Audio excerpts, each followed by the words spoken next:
कि अगर कोई कंपोनेंट है, उस कंपोनेंट को प्रॉप्स नहीं मिलती, तो हमें उसकी डिफ़ॉल्ट प्रॉप्स जो है वो किस तरह हैंडल करनी है, ठीक है? उसके लिए मैंने ये किया था, 2 तरीके बताए थे। सबसे पहले ये डिस्कस कर लेते हैं कि मैंने क्या किया एक्चुअली यहाँ पे प्रीवियसली यहाँ पे कुछ इस तरह था, ठीक है? सो मैंने ये किया था कि जिस तरह हम किसी ऑब्जेक्ट के अंदर से वैल्यूज़ को डिस्ट्रक्चर करते हैं, ठीक है? ये मैंने आप लोगों को जब थोड़ा हम जावास्क्रिप्ट को एक्सप्लोर कर रहे थे, तो मैंने पढ़ाया था कि एक ऑब्जेक्ट के अंदर से आप प्रॉपर्टीज़ को जो है वो डिस्ट्रक्चर कर सकते हैं। सिमिलरली आप प्रॉप्स के अंदर से भी वैल्यूज़ को डिस्ट्रक्चर कर सकते हैं, ठीक है? क्योंकि इन द एंड प्रॉप्स भी जो है वो एक ऑब्जेक्ट होती हैं, ठीक है? यानी अगर मैं यहाँ पे आपको दिखाऊँ, बल्कि यहाँ पे पहले से ही जो है ना आप देख सकते हैं कि बटन की प्रॉप्स जो है वो कंसोल हुई हुई है, ठीक है? So if you can see button की प्रॉप्स में आपको दिख रहा होगा कि एक ये ऑब्जेक्ट आ रहा है, ठीक है, कर्ली ब्रैकेट्स के अंदर, और इस ऑब्जेक्ट के अंदर मल्टीपल जो है वो की वैल्यू पेयर्स हैं, ठीक है? सो यहाँ पे प्रॉप डॉट चिल्ड्रन है, प्रॉप डॉट ऑन क्लिक है, सही है। इसी तरह अगर मैं इस पर्सन की प्रॉप्स को कंसोल करूँगा, तो पर्सन की प्रॉप में आप देखेंगे नेम आ रहा है और प्लेस आ रहा है, ठीक है?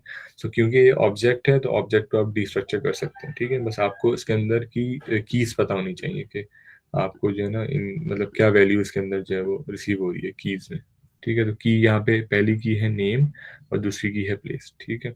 सो इसको हम डिस्ट्रक्चर इस तरह कर सकते हैं। यहाँ पे मैंने कर्ली ब्रैकेट्स दे दिया, ठीक है? प्रॉप्स को रिमूव कर दिया और यहाँ पे नेम और कॉमा प्लेस दे सकते हैं, ठीक है? और ये नेम और प्लेस में कंपोनेंट के अंदर यूज़ कर लूँगा, ठीक है? अब इससे फ़ायदा ये होगा कि इस नेम को मैं डिफ़ॉल्ट वैल्यू दे दूँगा NA। दैट मीन्स अगर कोई प्रॉप पास नहीं करता इसको,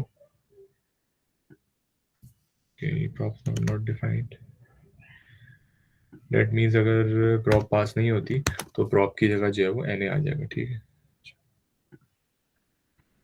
दोबारा आ रहा है DOB is not defined, okay, इसको हम कमेंट कर देते हैं, ठीक है? अब ये फंक्शन ये पर्सन का कंपोनेंट है, ठीक है? अब इसको मैंने डिफ़ॉल्ट नेम दे दिया NA। दैट मीन्स अगर इसको नेम पास नहीं होगा तो NA रेंडर करेगा, ठीक है? एक दफ़ा इसको टेस्ट कर लेते हैं। नेम की प्रॉप मैंने कमेंट कर दी, अब मैं सेव करता हूँ। नाउ यू कैन सी, अब नेम की जगह क्या आ गया? NA, सही है? एक चीज़ ये पढ़ाई थी मैंने, अच्छा उसके बाद मैंने एक चीज़ और बताई थी, दैट इज़ कंडीशनल रेंडरिंग, सही है? कंडीशनल रेंडरिंग मैंने सबसे पहले थोड़ा-सा एक सिनेरियो हमने डिस्कस किया था कि इसकी ज़रूरत कब पड़ेगी। अभी यहाँ पे जैसे नेम की प्रॉप मैंने पास नहीं की, तो नेम की जगह क्या आ गया? NA। अगर मैं चाहता हूँ कि नेम की प्रॉप में अगर नहीं पास करूँ, तो मेरा कंपोनेंट इसको इस तरह से हैंडल करे कि ये पूरे का पूरा नेम का जो टेक्स्ट है ना, ये गायब हो जाए। तो ऐसी सिचुएशन में हम क्या करेंगे? तो ऐसी सिचुएशन में हम कंडीशनल रेंडरिंग यूज़ कर सकते हैं, ठीक है? कंडीशनल रेंडरिंग के लिए सबसे पहले ये DOB की प्रॉप है, इसको मैं यहाँ पे सबसे पहले डिस्ट्रक्चर कर लूँगा, ठीक है? जिस तरह मैंने आप लोगों को टर्नरी ऑपरेटर पढ़ाए थे, ठीक है? टर्नरी ऑपरेटर यहाँ पे रिटर्न के अंदर हम यूज़ कर सकते हैं। टर्नरी ऑपरेटर सिंपल क्या करता है? इफ एल्स लगा देता है।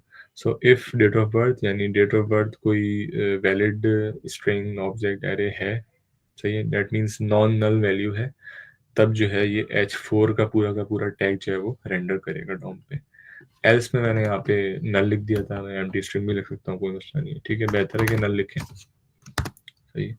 सो ये तरीका है हमें कंडीशनल रेंडरिंग करने का। अब देखिए मैंने डेट ऑफ बर्थ, अगर आप यहाँ देखें मैंने DOB जो है वो पास नहीं किया, तो यहाँ पे मेरे पास कोई डेट ऑफ बर्थ का जो है वो टेक्स्ट नहीं आ रहा। अगर मैं इसको जैसे ही पास करूँगा, तो उसके बाद ये डेट ऑफ बर्थ मुझे दे रहा है कंपोनेंट, ठीक है?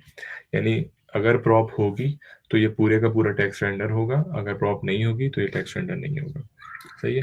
फिर इसका मैंने शॉर्ट हैंड ये बताया था कि अगर आप ये टर्नरी ऑपरेटर लगा रहे हैं, इसके अंदर इफ की कंडीशन है जो कि क्वेश्चन मार्क से डिनोट की जाती है, और एल्स की कंडीशन है जो कि कॉलन से।